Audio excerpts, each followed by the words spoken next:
What is going on, guys? I am BlackOpsAmazing. Welcome back to another zombies video on the channel, where today we are back with another Q&A where we take your questions from the comment section below and answer them. I haven't done one of these in a couple of weeks, so plenty of questions to answer from you guys. Of course, if there's anything you want to know, leave your questions down below. But if you do go on to enjoy today's video, a like rating would be appreciated. Of course, if you want to, if not, it's fine. Make sure you are subscribed to stay up to date with the latest videos on the channel. And without further ado, let's get into it. Here we go. So the first question from Super Taco says, BOA, who made the mystery box? And do you think there's going to be an Easter egg in Blood of the Dead where you can free the transit crew? Maybe 8 players co-op or 7 bots plus player? What do you think? So first off, we know that the mystery box is given to us by Dr. Monty. This was revealed to us in Gorod Karovi. He is the one that gives us the perks, the mystery box, the chalk drawings on the wall. So that's an easy one. And your second question is, do I think we're going to free the transit crew in Blood of the Dead? Well, if you'd have asked me this a few weeks ago, I would have said maybe, but I believe it was Glitching Queen that asked the voice actor of Misty if she was in Black Ops 4, and I think she said no, so that pretty much confirms that the transit crew aren't playable characters in Blood of the Dead. However, that doesn't necessarily say that the Easter egg for that map won't have something to do with them. They could be involved just in a way that they don't talk. If they were playable characters, obviously they're going to have quotes, so you can take that one out, but maybe at the end of the Easter egg we do free them, and then maybe later on down the line in a DLC we can play as the transit crew again, or possibly in another way they're involved. Like I said, I also don't think they'd be bots, as apparently the voice actors for these characters haven't worked on BO4, but there's always the possibility, and I find it hard to believe that in some way they won't be involved in the Easter egg. Maybe we take something from their frozen bodies or unfreeze them, I don't know. The next question of today from Ham No Cheese says, BOA, why does the EMP in BO2 slow down or stop the zombies? So I've always thought it was a bit weird how this weapon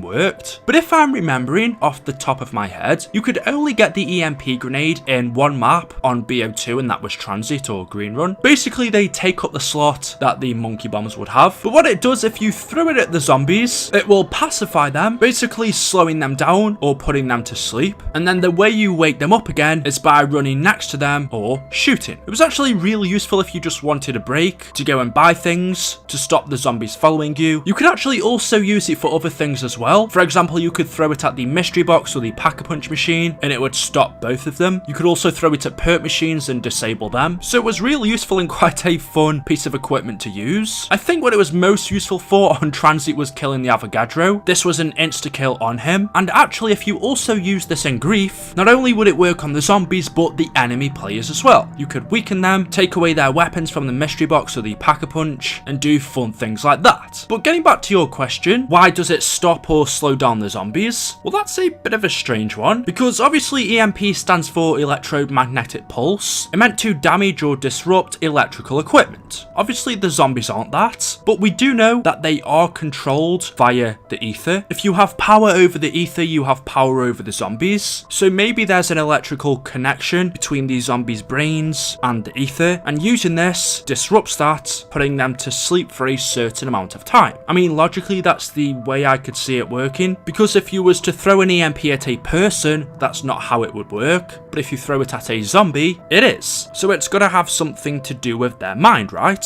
I don't know, it's a bit of a strange one. Let me know your thoughts in the comment section below. The next question, or actually it's not really a question, but just something I wanted to talk about, from Dart Llama says, I just want to see what the zombies menu will look like. And actually I'm really interested to see what the zombies menu in BO4 is going to be as well, because it's always different from each game that we've had. In Black Ops 1, we had the area where we were strapped into the chair and then the zombie was trying to break through the glass. That personally was my favourite. In BO2, we had the whole world which was destroyed and we could go around it to different countries and select which map we want to play. That was really cool. In BO3, it wasn't as good, but the background was the forest with zombies roaming around, and then we had our characters sitting on the log in front of the fire once they died, and then we had that super goddamn long outro. Every time we freaking died just showing us trees. Please never ever do that again. But it just makes me wonder, what are we going to be getting for BO4? Surely it's not going to be something boring. It's not just a plain menu screen for our maps. I'm hoping they come up with something creative, kind of similar to BO1. If we could have something that cool, that'd be awesome. Even BO2's was very good. For BO4, considering we've also got two different storylines, I'm actually really interested to see what our zombies menu is gonna look like. Hopefully something interactive and just something that's cool. And also if we could have something in there with Easter eggs, again like BO1's. It's just little things like this that make you appreciate it. The next question says, there is a picture of a map called NUKETOWN. Is this what it was supposed to be, and also was that the zombies map? So if you don't know what he's on about, there was some concept art for Black Ops 2 for NUKETOWN. Now we know that it did return in that game. It came back as NUKETOWN Zombies and also NUKETOWN 2025 for multiplayer. Those were the final versions that were added into the game, but before this map was a thing, before Black Ops 2 was out, there was some concept art that was eventually released for NUKETOWN. This is it up on screen now. You can see it was actually called NUKETOWN Zombies, not NUKETOWN Zombies. It doesn't really sound very different, but you do notice that the art style looks significantly different to the one we have in game now. And like I said, that's because this is a concept of NUKETOWN. This is what one of the employees or someone would have drawn up as an idea for NUKETOWN. This is possibly one of the many ways it could have looked like in game, but eventually it turned out like this, exactly how we see it in BO2. So yes, this was in fact a concept for NUKETOWN Zombies. This could have been how it would have looked. It's obviously a post-apocalyptic town. It looks quite a bit different than it does in game, and also different to the version that we actually saw in BO2. It looks more Western style, I guess you could say. The house looks significantly different. There's trailers around here. There doesn't seem to be any nuke that's gone off like there is in our BO2 Zombies one. The sky seems fine, but it just looks all run down and beat up. There is a sign that's written in blood that says Home Sweet Home. It looks more like a horror map in my opinion, and actually is something I would have liked to have seen for BO2 Zombies. This style for me looks pretty cool. I wouldn't have complained if this was the final version of NUKETOWN Zombies. And also the name as well, I think is actually pretty cool. So we get things like this all the time before maps are released. Obviously people behind the scenes working at Treyarch have to come up with an idea and art style of what the map's going to look like. They'll draw it up, do loads of different versions, and this would have been one of the many versions that was drawn up for NUKETOWN Zombies, but it seems like it was scrapped, and the final one is the one that we see in game now. However, you know what, I'd love to see this come back. Maybe if BO4 Zombies was to ever get a remake of NUKETOWN, we could get something like this maybe. I think it looks pretty cool. Node Z says, why is there a Richtofen portrait in 5? Now I wanted to answer this one because simply I don't know. I don't have the answer to this. However, we do know that we are getting a remake of 5 called Classified. However, this time in BO4, instead of playing as the original characters who was JFK, Nixon, Castro and McNamara, we are playing as the Ultimus crew, Richtofen, Takeo, Nikolai and Dempsey. It takes place before the original 5, and we will be finding out exactly why the Ultimus characters went to the Pentagon. And I'm thinking that, well, one of the things that could be explained is this. The Richtofen portrait that we see in the Pentagon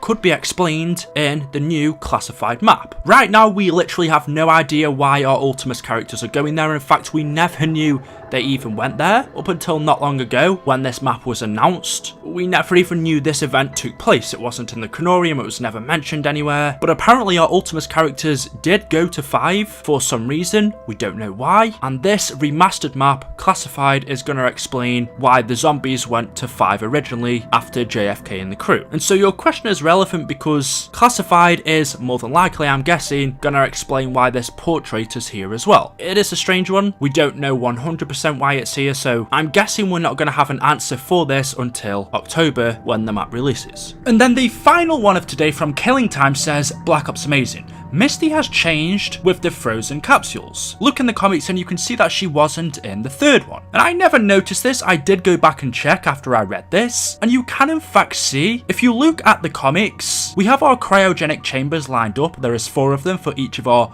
transit character. And the first one is Misty. She is clearly in the end capsule or chamber. It goes Misty, Rustman, Stuhlinger, then Malton. Whereas if you actually go to the cutscene, Misty clearly isn't in the first one. She isn't in the end one. She's in the middle. It looks like the third one where Samuel is supposed to be. Now you could just say, yes, maybe Treyarch forgot. Maybe they didn't go into this much detail, but that's hard for me to say because it's Treyarch. They always go into a lot of detail. They always go back and see what they've done in the past and then add it in. So I could really only think of a couple of reasons for this. Either they did simply forget that Misty in the comics was in the first one, or we do know that this cutscene clearly isn't exactly the same as what happened in the comics. Things have changed, something's gone wrong, and that could also include the transit characters. In this scenario that we see in Blood of the Dead, they didn't enter the chambers in the same order that they did in the comics. You could say that. It is strange. I just thought I'd point it out, or this guy did, and I thought I'd let you guys know. But let me know what you think in the comment section below. Anyway guys, that is all I have for you for today's video. As always, hopefully you have enjoyed. If you have, drop a like rating. Make sure you guys are subscribed to stay up to date with the latest content on the channel. And as always, I will see you guys in the next video. Until then, goodbye.